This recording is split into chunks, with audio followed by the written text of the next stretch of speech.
might join, but we will get started for the JETSPack orientation webinar. So welcome everybody, thank you for coming.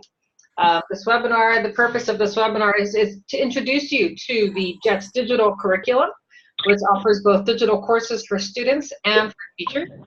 And to see, it does have a pricing model. It is not free. Many hours by many people at JETS, my company, went into this. So cannot make it free unless you get a nice philanthropy, which we're happy to work with. First, before we get started, can everyone just share a digital course to you? What does digital learning mean to you? And you can chat it. Maybe Ruth, I'll ask you to talk because I can see you and hear you.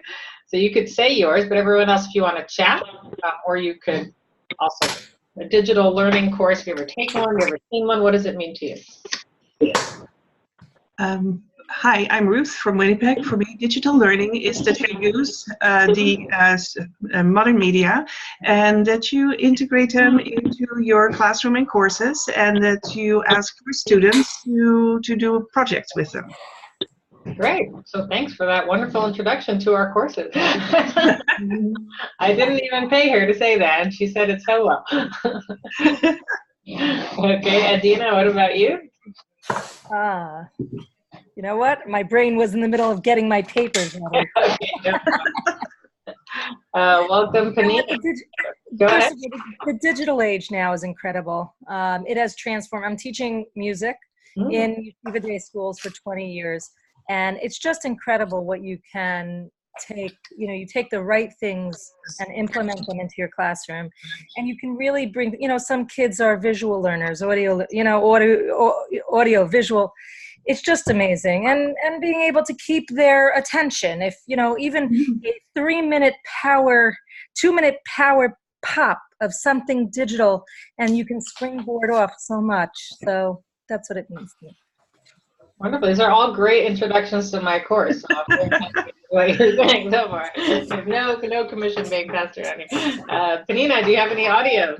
Welcome, all. Panina, also from New Jersey. We have now 25% of our representatives from New Jersey. Panina, do you hear us? Not yet. Andrea, how about you? Digital learning, what does it mean to you? For me, is to research all meaningful educational tools that could be implemented in the classroom in order to engage students in class and make them work independently, not necessarily in this class face-to-face, working groups, any kind of way of collaboration you can insert there. Wonderful. So I agree with that too. So we've got cross collaboration, a springboard, captured the moment, research, all of these things are digital learning. And welcome to the group from the Temple Beth Elm, I believe, Tamara Dunnenfeld. Hi, and Ilana. Hi, how are you guys doing? Good. I'm not able to show all of us in there, so I apologize. Okay, great. So we were just talking a little bit about what is digital learning, and now I'm going to dive in. So please feel free to ask questions at any time. I'm going to share my screen, and we're going to take a tour together. This is pay for access. Okay, but I'll explain as we go along. So what are we looking at? There are at least six elements to the model that we're talking about, digital courses. And we'll take a look at each one individually.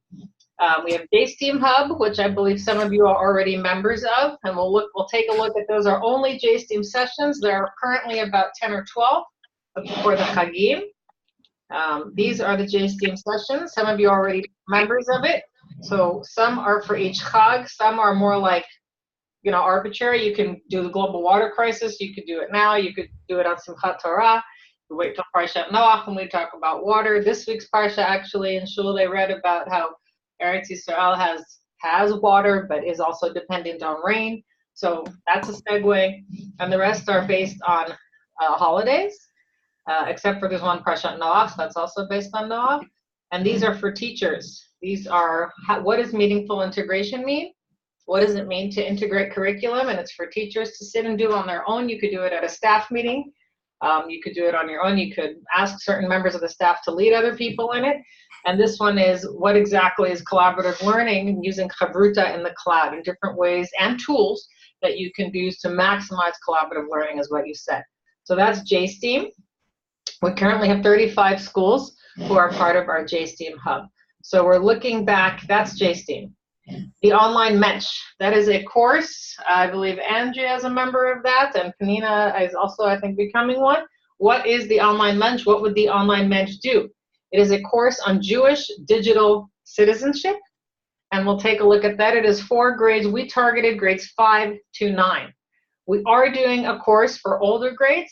It's not only about Menschlichkeit and Jewish digital citizenship, but it is not ready yet. It will be included within probably by November on Jewish sexuality and coming of age in today's society.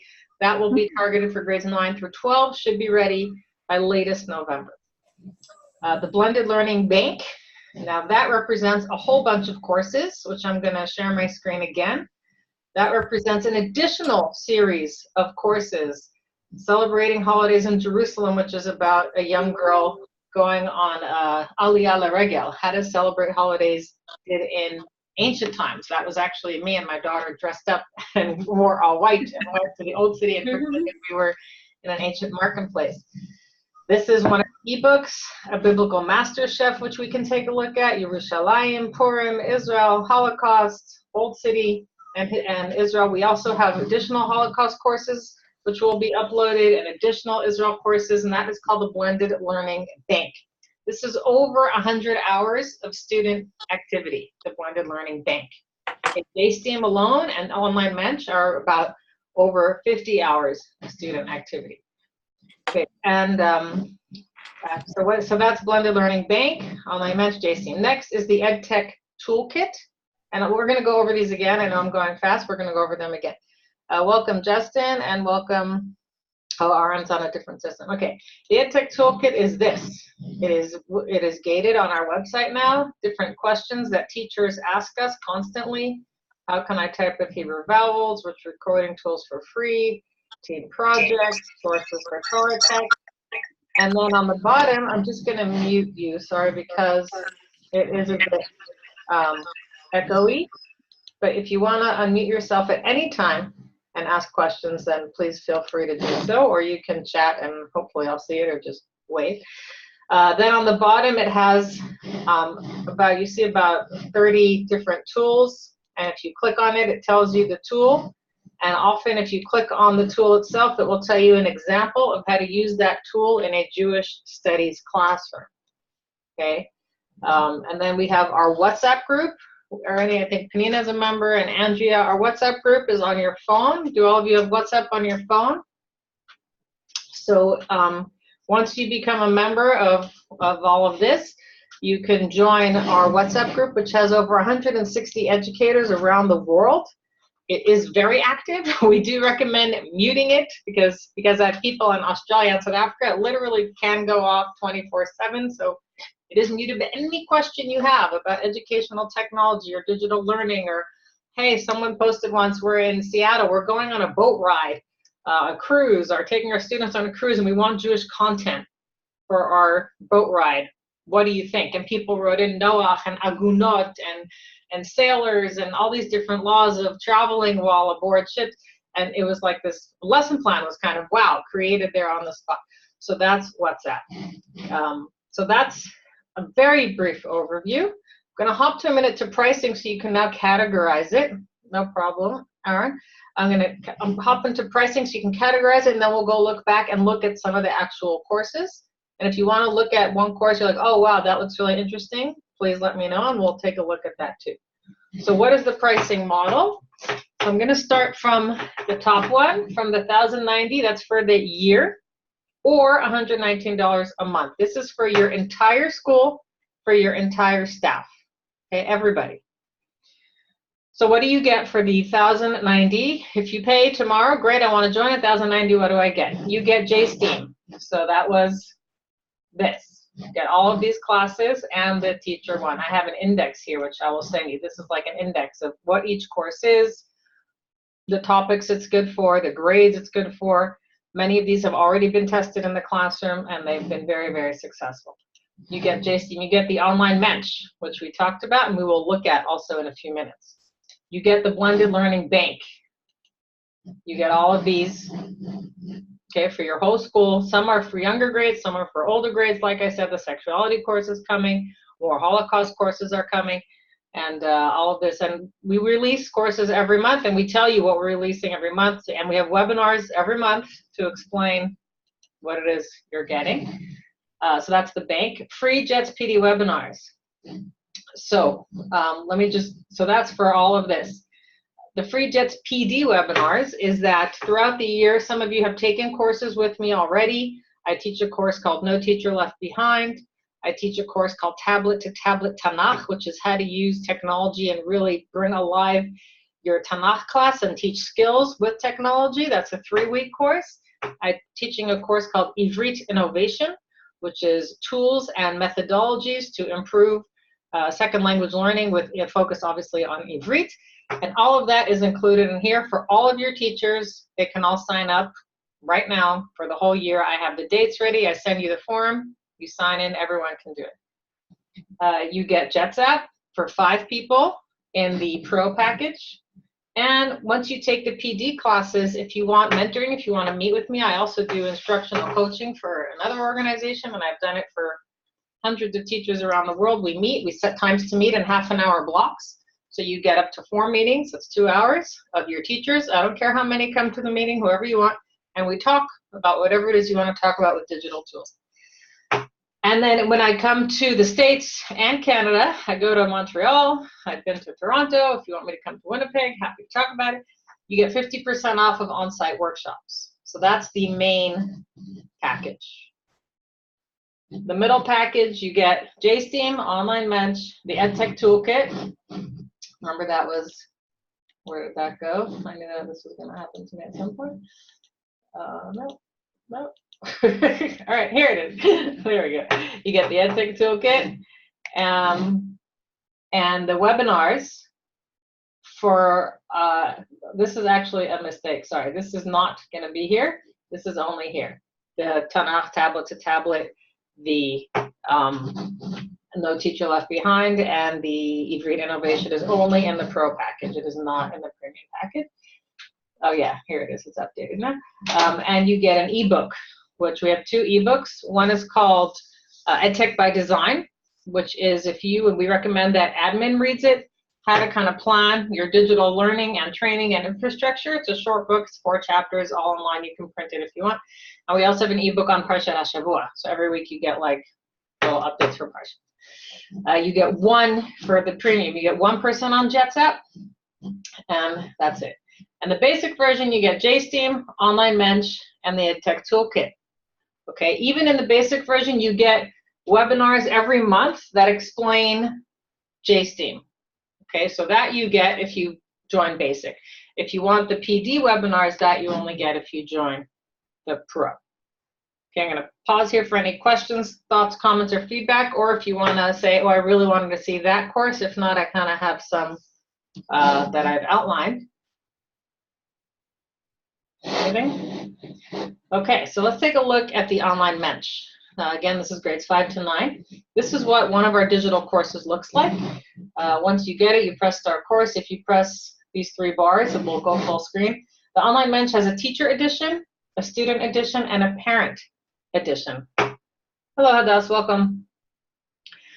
So once you purchase this, and again, you can get the Online Mensch in any version, in Basic, Premium, or Pro.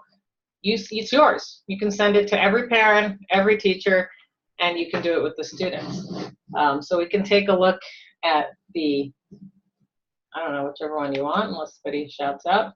Take a look at the student version. Growing up in a digital world. The goal of the Online Mensch program is to create an Online Mensch campaign. That every class who's doing this together should create a campaign. What are our Jewish digital policies? How are we going to maintain them? How are we going to hold ourselves accountable? What are the consequences if we do and do not?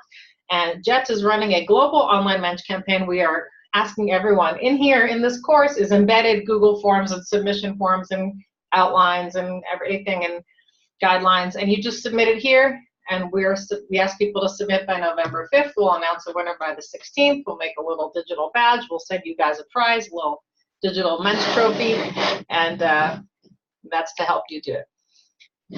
So it first starts with these are not real, but they are based on reality. I'm sure you've seen this or similar things among student conversations. Sometimes they don't know that this is inappropriate. I have 4 teenagers, so I feel like I can really speak from experience here. They honestly don't know is right or wrong.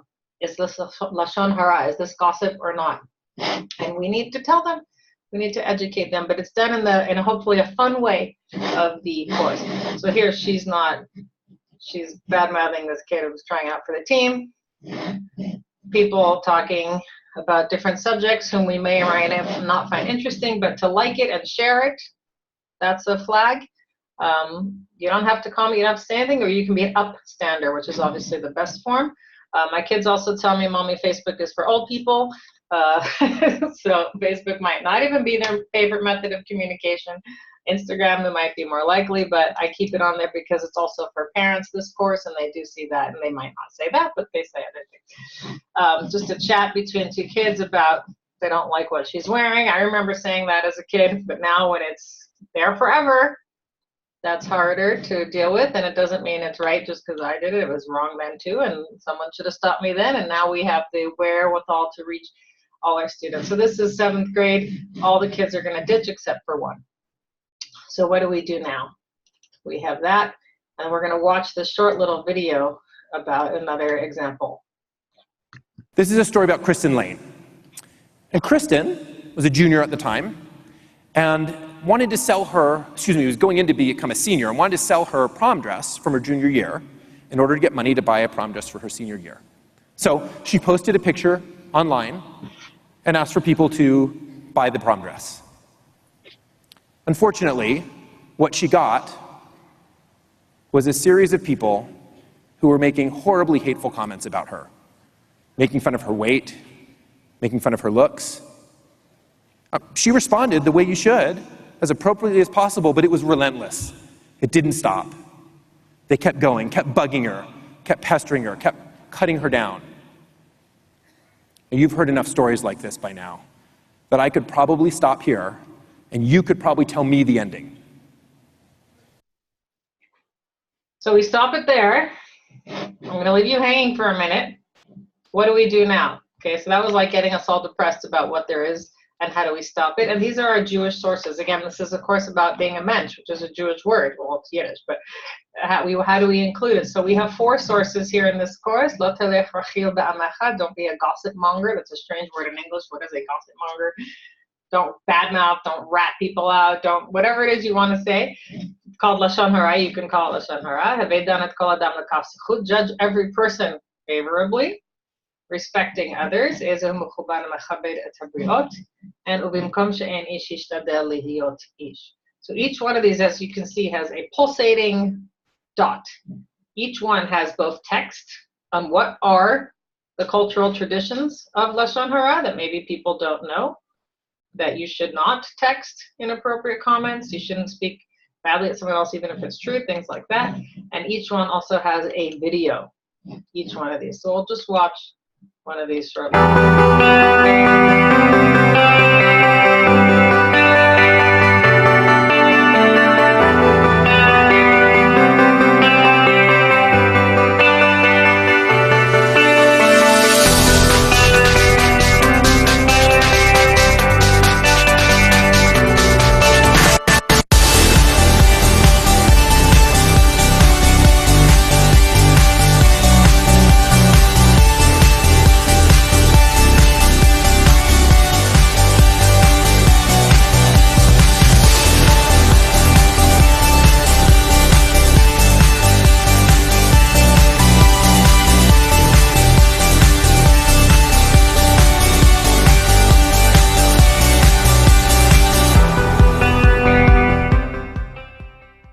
So again, it's all about the campaign. We're not telling the students what to do aside from giving them the cultural background. We're saying, what are you going to do now that you have this information?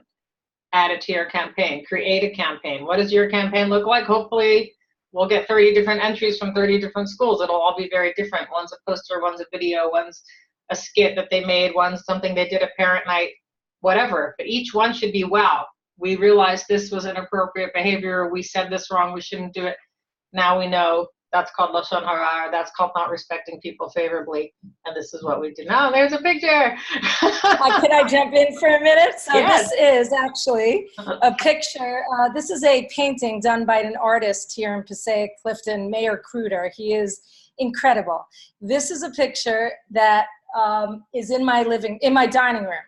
And it is amazing because when we sit at our dining room table, if we're talking Lashon Hara, and we're modern Orthodox, middle of the road people, but all we do is go like this. We go like, and it's like his eyes follow you all over. But the whole painting is made up of the words are from his introduction to one of his Svarim on Lashon Hara. So wow. I just had to throw that in. That's amazing. Thank you for sharing. That is a great campaign. You have your campaign already made. That's it. That's amazing. Thank you. So this is a story about a boy got accused of doing something wrong. The story of Kamsa and Bar Kamsa, the students aren't familiar with that, about judging fair, that brought about the destruction of the temple. So yes, your words and your actions can have real everlasting damaging effects. Stepping up and being an upstander as opposed to a bystander, and that's text. And here's a video about it. This is a video in Australia, and they kind of have their own guidelines about how they do it and what does kavod habriot mean. And here's the ending to that story. You've heard enough stories like this by now, but I could probably stop here and you could probably tell me the ending. You can see where this is going. You can see. Maybe one of yours simply posted, "I think you look beautiful." And then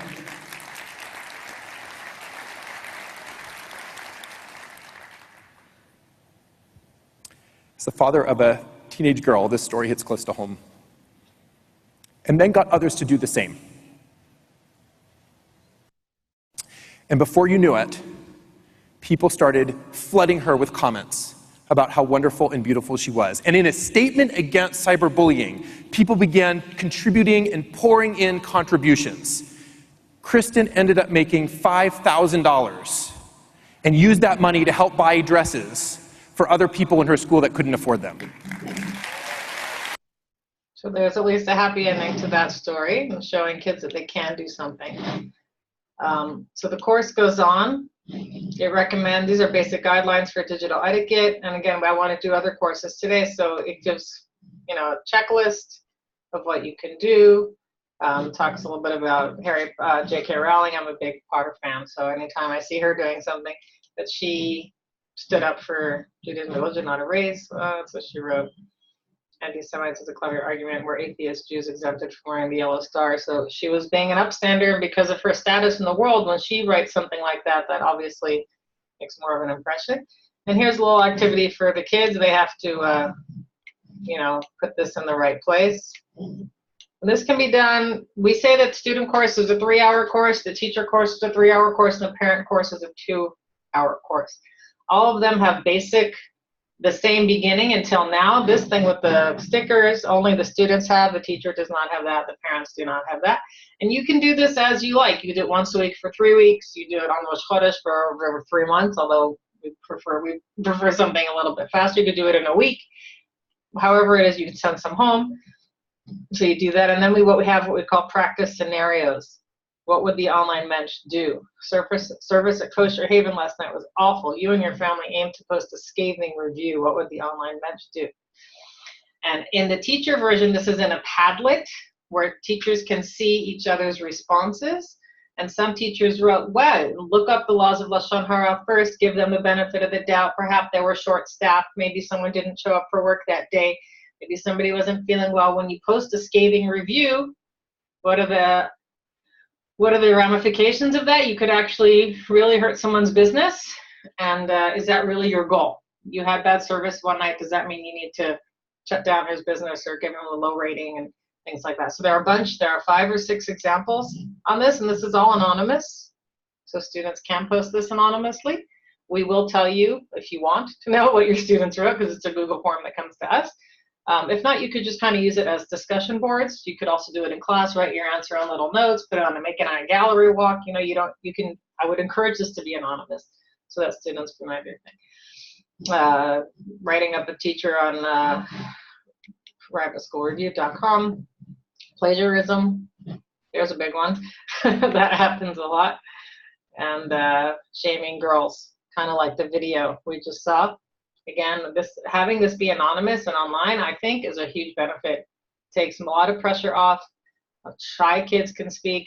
You know, sometimes we might see a red flag, you know, about bullying or weight loss or things like that. We will obviously let the school know if something like that happens.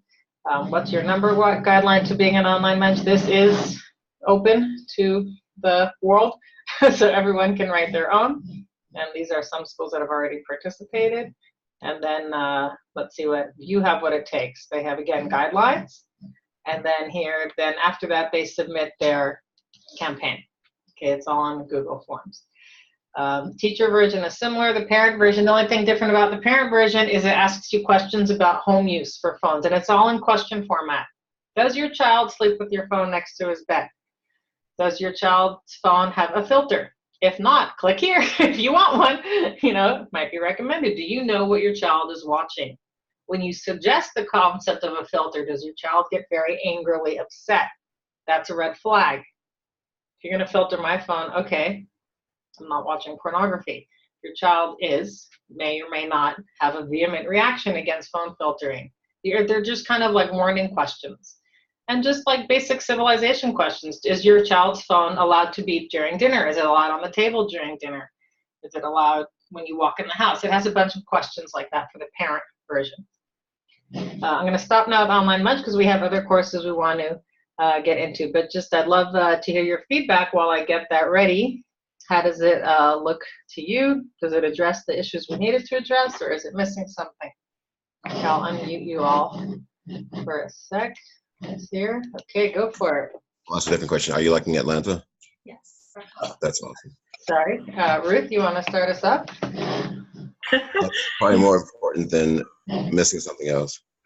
Okay, somebody was speaking. So I really like the issues that you bring up, and also for the children to think about Lashon Hara, what it really is, and the consequences. As you said, they have no clue that what they post online can come across as so hurtful. So to bring the Jewish sources there, to call it the online mensch, I really like this one. I want to explore this a little further. Yeah, I'd like to do this in my school. Okay, thank you. Adina, did it hit something you don't have in your living room? This was wonderful. I'm the music teacher in school, so this is not necessarily something in my department, but I took plenty of notes to make sure to pass on to my administrators. This is fabulous, really fabulous. Great. Thank you. Hadash, you had video and audio for a minute. I don't know where you went. Did you want to share a thought? Okay, I don't know. Nina, you have audio? Or Andrea, Melissa, anyone? Jump in. Oh. Go ahead, Andrea. Hi.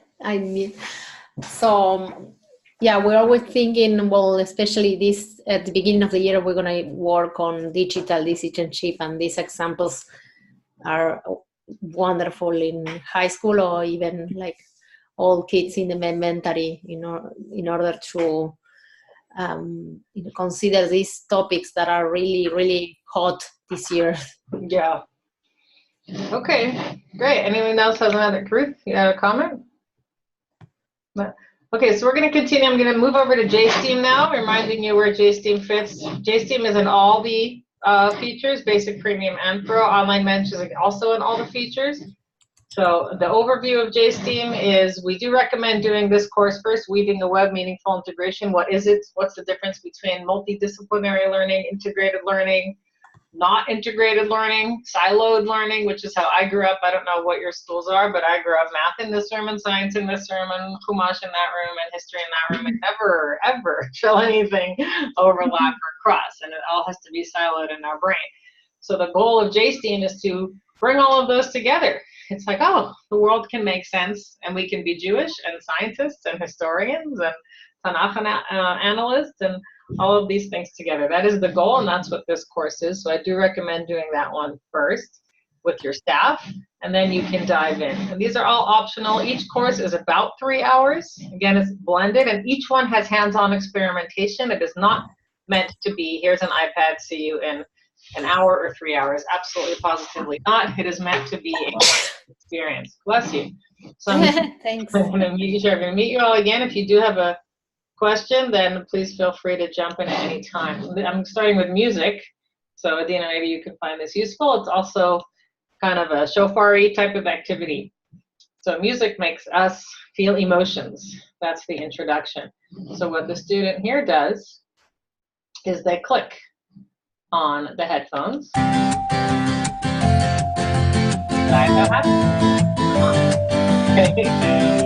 Oh, so I think you're very ready. Ask me how I felt. Happy, sad, excited, depressed.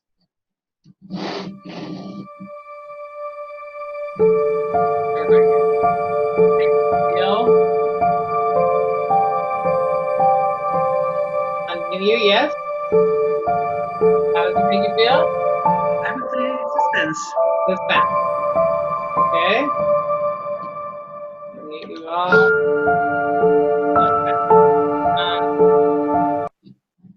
And it tells me how, it should tell you, it tells me how everyone else voted too.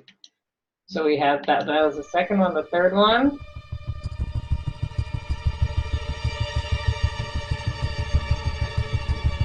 So that one's scared. And the fourth one.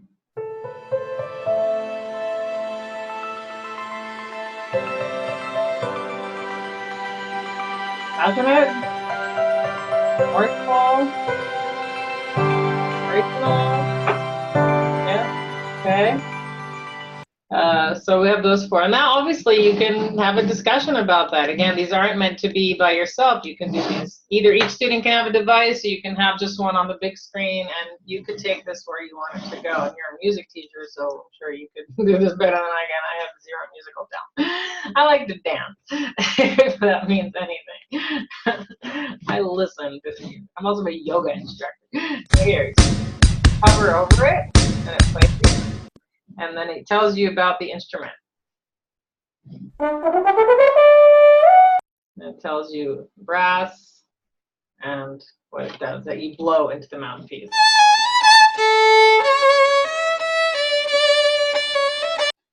So those would be the strings and the emotions, that each one is meant to elicit an emotion. The wind, the flute, and that elicits sorrow, passion, reflection. Okay, so that can also be a long discussion. I am doing that really fast, but you could do that much slower. So now where does this bring into our history? So which one is each one? So you have to drag it to the correct place. So I'll unmute you for that just so we can play this together quickly. So where do I put the Neville? Good wind. Oh, you got it right. Where do I put the chatzotzra, the trumpet? Brass. Brass. Brass. It's also called the trumpet. I actually have two of those in my classroom. Yes. We had from a few years ago was cocktail, and we brought. So I was the I got complete the two chatzot. Nice. Amazing. It sounds fabulous. I want to be in your music class. Okay, the top. That one's a bit easy. The drums. Yeah, like the drums and the egev. That obviously goes to the string. And then the names, it's good for them to learn the Hebrew names as well. I must be a musician here. There we go. And here we have the psukim, where each one is. And then you could have a class discussion, what happened. You could divide them into groups. They each have to recreate the scene, make a skit, pull out your trumpets, pull out whatever you have. You could obviously bring these to class if you have access to them. The students want to bring in, and each student wants to play. You know, this is be as creative and as accessible as you have. If you don't have any instruments, so here you go, it's all online. So Shmuel was playing, David was playing for Shaul. When you go to Milchama, when you go to war, my shul actually reads this pasuk on Yom HaAtzmaut, night of Yom HaAtzmaut, and we blow a shofar, and then we sing and dance as part of our celebration. Yeshayahu for Simchat Levav, and Shmot, the story of Miriam. Oh, I have to complete the question. So you drag it up. Okay. Then they have to match again just to make sure. This one you could either do one-on-one or they could each have. So they just drag it. Okay, I'm getting these wrong, but I just want to give you the idea. Now that we've been introduced to shofar, to music, what does the shofar do? Why is the shofar the chosen instrument? If we knew biblical instruments existed and we had at least those four, why are we blowing the shofar on Rosh Hashanah? And then which instrument does it belong? Anybody want to take a guess? Yeah, go ahead. There are videos I've seen that it's put into the brass. Yeah. Right? Ruth, are you a music teacher? I see the piano behind you. Yeah, I would say brass too, because you have to make this pe pe pe sound with your lips. Yeah. So Right. to It do doesn't it. have a reed. Yeah. Okay, so we got some music teachers here. So first you guess, and you were right, brass. Okay, high five. Okay, and then here, how many brass can you name, and why do you think the rabbis chose a brass instrument to be there on Rosh Hashanah? Anybody want to take a guess there? Well, that is what you use trumpets to announce the coming of a king, right? They're loud instruments. They have quite a range. So you can really hear them. You cannot ignore them. You can ignore a flute, but not a shofar or a trumpet. Great. Sounds good to me. Okay. It's Yeah. funny that I would think though it's what's the first, the chicken or the egg. The shofar existed before the brass instruments. Yeah. I'm saying Yeah. it's and the going back to why we blow a shofar to remember Akedat JETSPack. You know, hey, remember Abraham? He was really great. Treat us, judge us favorably. Think of him. So it's Right. interesting. Right. Beautiful.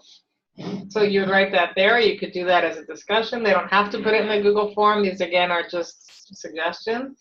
Click on the two images. And whoops, and what you notice. Whoa.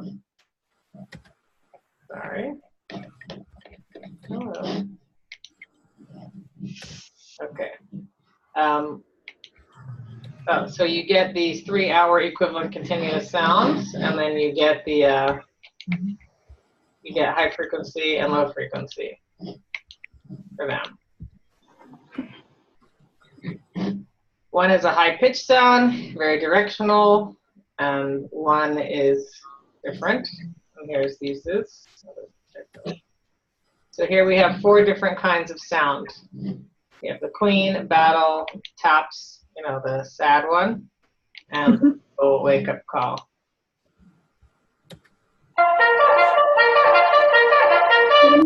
So they might know that. I don't know if they know that anymore or not.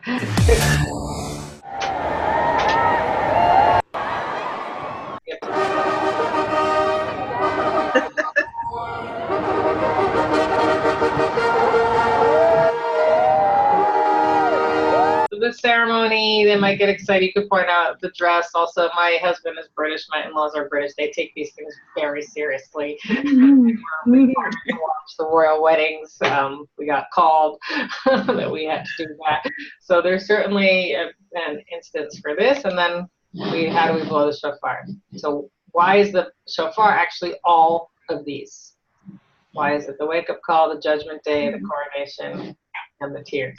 So you click on that, and then it tells you source in Hebrew and English about the king's coronation, the tears, the judgment day, and the wake-up call. So here again, they can stick it in to the right answer. Wake royal welcome, the call for battle, and they have to get it right. And if you can bring in different shofar, then that's great. You have different access to music. If you can't, then you could bring in a straw and a scissors, and you could little experiment here. You flatten the straw like that. You cut off both corners, and then you can blow. You can do a reed. So very simple: straw, scissors, low budget, and then you can use scissors to cut short. You're making the sounds, and you move your lips, and that's how you get the. Okay, no problem with that. A different way to change the pitch. So this, a little bit history, sound, and it goes on for the 4 different types of shofarot and why you use each one. The ram's horn, the most preferred. This is the oryx. Or this is the kudu, which comes from the Ammonites. And not the shofar with direct emotion. Obviously, a very heavy shofar lesson. I'm not really listening to it. I don't know if Adina, this fits for you either. And you choose which one, and then you choose which one is the best, elicits the best sound for cry. And you can click, and that's.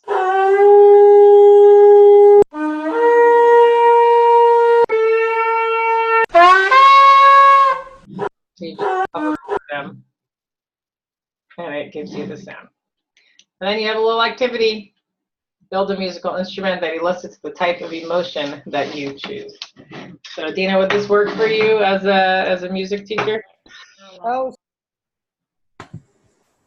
Wait, let me unmute you. sorry, got it. Yeah. Yeah, this was exactly what my principals came by and showed me. This is beautiful, really beautiful. And I've been wanting to do something on the, it's not just from the music end, but the shofar, we can actually do stuff this year without lachatz, without pressure, because we have a month now of school. Yes. Yeah. It's going to probably be the first year I can do something extensive. Yeah. Great. Okay, I wanted to hop over to the global water crisis and see if that could fit in.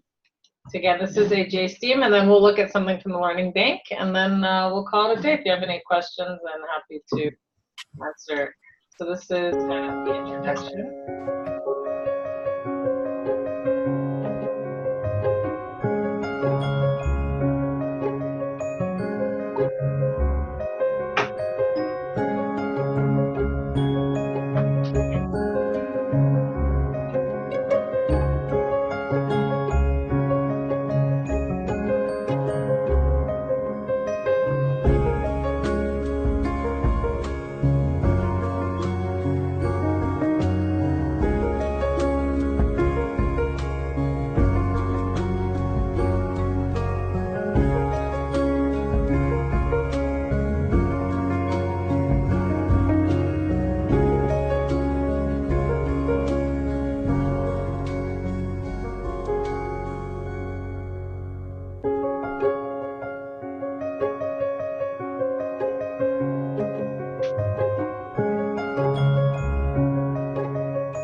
So first we do a little quiz. How much do you know about the desert? So let's see how we do. True or false? Deserts have no rainfall. False. False. That is correct. They have plenty of rainfall. Deserts have 0 to 10 inches. 1/3 of the Earth's land is desert. True or false? Let's say true. Correct. Ooh, look at that. Anyway, now with desertification, and what's going on in the Amazon right now is all big balagan. Next. Capital land in Israel is desert. We have a guess? Let's say no. Correct. 60%, actually, more than half, including the Negev, the Judean desert. 30% of the U.S. is desert. Deserts are always hot. Not at night, no. No, they're quite cold. Subtropical deserts are hot, and then it tells you a little bit about it. Many plants and animals live in the desert. No. Incorrect. Only the rainforest has more types of animals in the desert. There you think of camels, but the Bedouins are in sheep. There's many lizards and snakes, and there's foxes and coyotes. And people can only live in the desert if they are near an oasis. Let's see. Oh, no, I'm wrong. Throughout history, people lived in dry areas and deserts. 6th century, thousands of people lived in the heart of the Judean desert. So it looks like I need to take this class. So now we look at 2 different types of deserts. So that was the global desert situation. What is focusing in on the Middle East? We know that Egypt is largely a desert and Israel is largely a desert. So now let's take a look at at both lands. But if you know that they're both deserts, why does Egypt have so much green next to it and we're still stuck with all this desert with the brown? So you probably know the water source in Egypt. The Nile. Yeah. Nile. Okay, so we click on Egypt and we see, oh, Egypt's got the Nile. And what does Israel have? Salty seas, not good for agriculture. The Sinai, we know about that, and also not good for agriculture. And the Kinneret, which is our only freshwater source, which is supposed to supply the entire country with water, which obviously begs a lot of questions. So even though the Nile is green here and down by the Nile, you can see the rest of Egypt is actually quite deserty. So then what? So what do we see? So there we write, Nile green, rest brown, students can type here. And what do we see in Israel? It's mostly dry. Then next. So what does the Torah say about that? Where does Israel get its water from? The sky.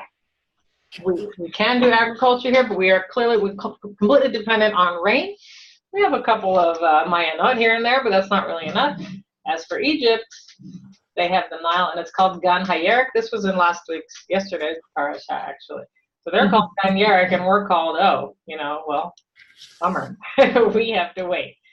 So what do we do now? If we're completely dependent on rainwater, we must get an awful lot of rainwater. Well, actually, right, no, we don't. We get very, very little rainwater. We get 6 months of rain, and most of that in January, and a little bit in February, and a little bit in the other months. Compare our rainwater to other countries or cities. Let's see if any of you guys are up there. You got New York City. So compared to all that rain. It's been raining for the last 12 months. For you. I grew up in Los Angeles. We had beautiful weather this week, but I grew up in LA. It was drought, and we had low flush toilets. We were timed on our showers. We, had to shut off the water while we were brushing our teeth. And look at Jerusalem rain compared to the amount of rain in Los Angeles. Still, still less. London obviously is, buckets compared. So Israel has very, very, very little water. So you have to look for water. Where would you look for water in these pictures?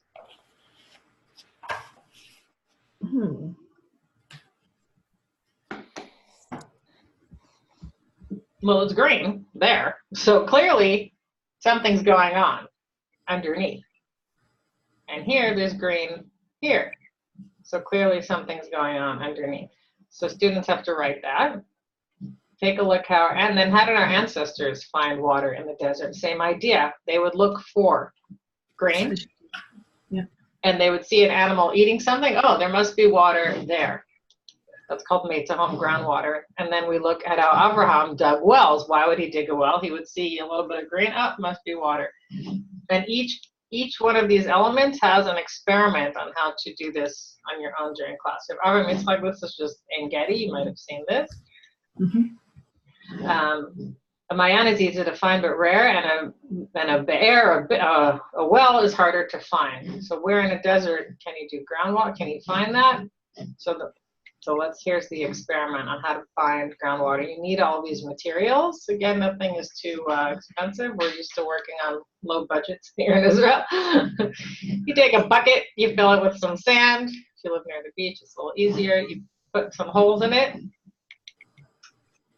Take a cup, poke 6 holes, and draw 5 rings around it, and place the cup in the box. These are Monopoly pieces. Yeah. Okay, so you can use anything. You can use Playmobiles, that's more popular. Put dye in the water so you could see it, and then pour water into the shoebox, into the sand. Okay, and on the other side, and you'll see that the cup fills up. So it comes in from underneath. And that's a well, basically. That's how Abraham dug well. Then you lift the syringe, you use the turkey baster to lift the water, and that's basically how they lift it. And if you dump it back in to the box, it will just fill up again. So it's pretty basic. And you could also do it digitally.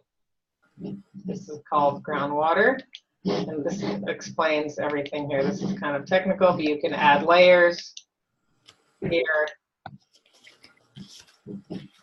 You can add a well, flow back well. You can add water. Hello. And then you can take it all out. And this is obviously requires more analysis, but you can spend time on this or not. And here's the summary. And then what did they do with water? They either found it in a well, or you can collect. This was collecting rainwater. You see a line of vegetation that winds its way between mountains. That means it's a dry riverbed, but it wasn't always dry. When it rains in the winter, it fills up. And here we go hiking in dry riverbeds all the time. So how was this accomplished? So you see each one, this was Yosef was put in a pit. Well, what does a pit mean? And it has the text. For each one obviously has text. This is a man standing in an ancient water cistern. It held 65,000 gallons of water 3,000 years ago. Pretty impressive. So the ancients figured out how to trap water. So first they figured out how to dig and find water, then they figured out once you do find, how to keep it there. Flash floods in the desert. In Israel, obviously people stand around the water. That's quite dangerous. Really, I don't know.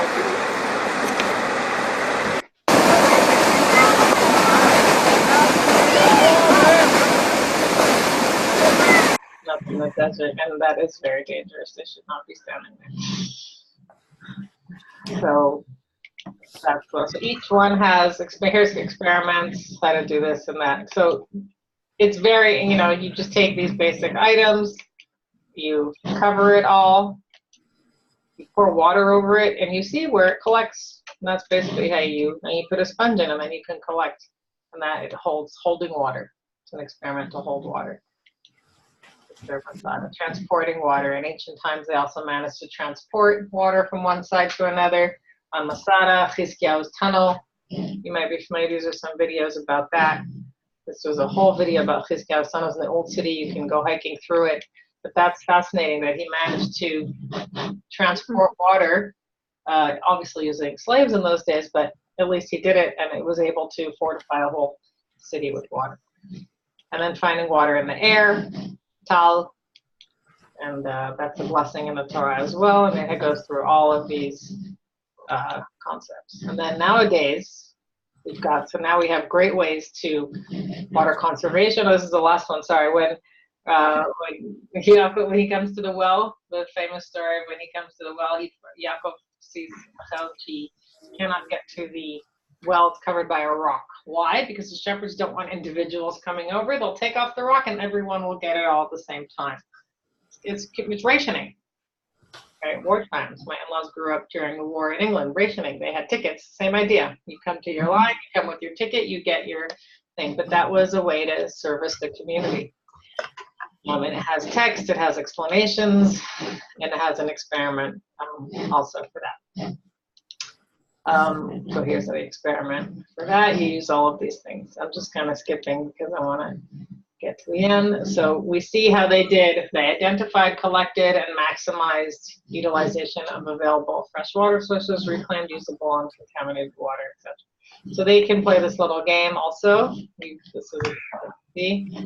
And then how does modern Israel deal with water? We are now one of the world leaders in water sharing and functioning.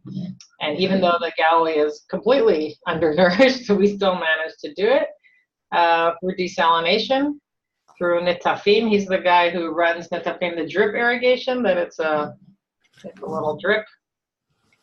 And today, Israel produces 450 million cubic meters of drinkable water a day through a process called seawater reverse osmosis. So it goes through the science of that you literally just take a cup of water, put it through desalination, and voila, there you have it. And we do this in Africa and in America and in other countries. Okay. So I just wanted to go quickly through one lesson. This is a sample of, this is in the digital bank. This is a sample of a young girl. She's actually my daughter, and she imagines herself in Master Chef. This is one of the banks that we have, and it's in a tool called... זה יפה בצורה בלתי רגילה. הכיפה הזאת, הכל מדויק כל כך. יופי של מנה. כיף מאוד, מאוד מאוד מאוד מאוד מדויק.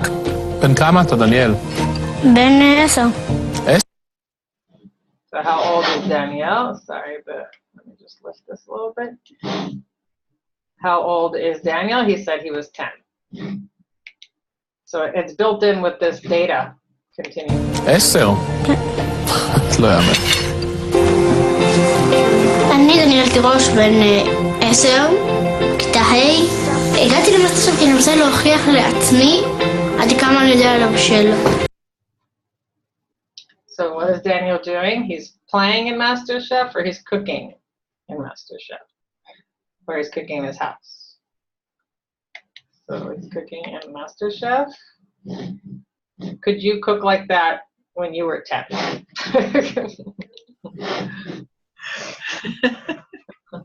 Yes or no? I also couldn't. Can't cook like that. דניאל. Hadas, can you help me clean up, please? No, I'm doing homework. Really, really, really? Yeah. שיעורי בית, להכין עבודה מסכמת על 7 המינים. She gets homework just to make the presentation using the 7 species.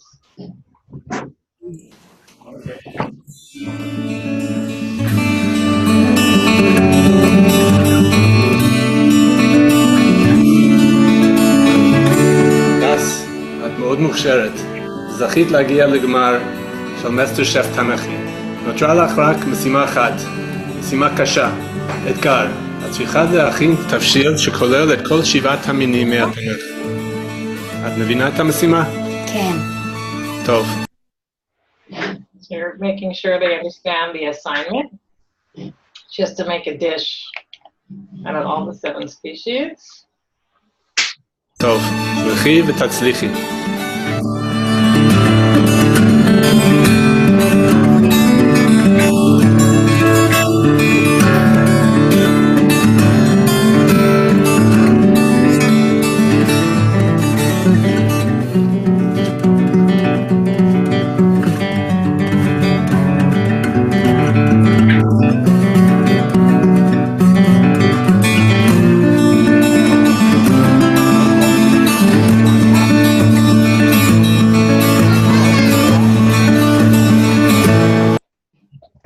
She goes to the shuk.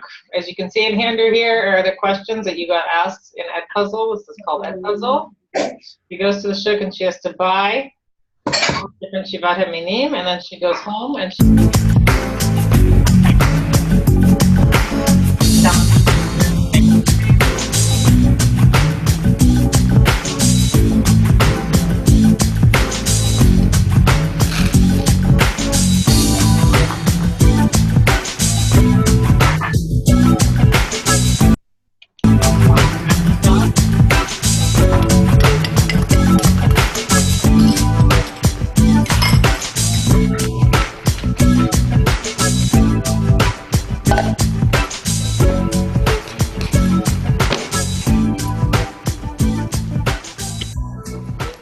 הדס, ספרי לנו מה הכנת. מאפן משבעת המינים. Did she create salad, muffin, or a cookie?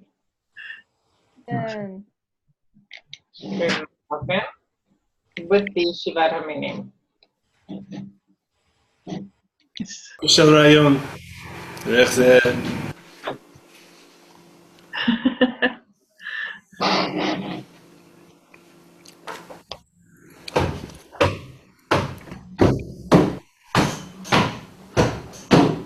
ממש טעים. כשאני אוכל את זה, אני מרגיש את האווירה של ארץ ישראל, את הקדושה ואת היופי.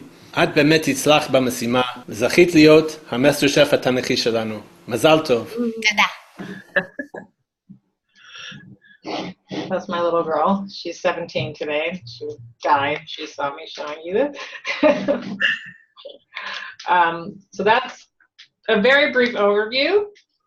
If you have any questions, you got the bank, you got JSTEAM, you got online mensch, you got the online teacher courses. Happy to answer any questions. Be in touch by email. And thank you for coming. Thank you so much for the presentation and for showing us this stuff. Thanks. I'm going to explore a little. Okay, sure. Yeah, I can send you some information. It is all gated, but I can send you some samples if you like. Awesome. Awesome. Have a great week. Thank you. Thank you very much. And I'll show to my teachers at the school, and